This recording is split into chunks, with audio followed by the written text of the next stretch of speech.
Fuchka size তো দেখতেই পাচ্ছেন, অসুবিধা কিছু নেই। দেখি দাদা দেখি, এই যেমন প্লেট ধরাচ্ছে না, এত বড় বড় ফুচকা। আচ্ছা না দেখি ফুচকাটা দেখে খুব ভালো লাগছে। নাম কি? এটা জাপান, এটা হচ্ছে রাশিয়ান। হ্যাঁ এখন রাশিয়ানে চলছে তো। আচ্ছা নাম চকলেট, স্ট্রবেরি, আর আপনার এখানে কি কি ফুচকা পাওয়া যায়? আনারস। আনারস ফুচকা পাওয়া যায়? হ্যাঁ একদম। কত? এখন তো আনারসের সিজন। ওটা 50 টাকা প্লেট। সুগার আচ্ছা। ফুচকা?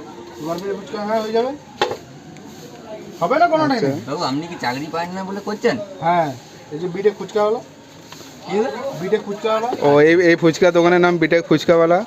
ছেলে এই বছর বিটেক কমপ্লিট করেছে, ইলেকট্রিক্যাল ইঞ্জিনিয়ার। দিদি বলেছিল চপের দোকান। ক্যাম্পাসিং পায়নি, শেষ পর্যন্ত ফুচকার দোকান খুলেছে। ওখানে যে পুরটা থাকে ওটা বানাতে পারিনি, তার জন্য ফুচকা বানিয়ে দিয়েছি। আচ্ছা ঠিক আছে। মাথায় কিছু নেই, ভালো করে ফুচকা বানিয়ে যান। মানুষকে সেবা করে যাচ্ছে।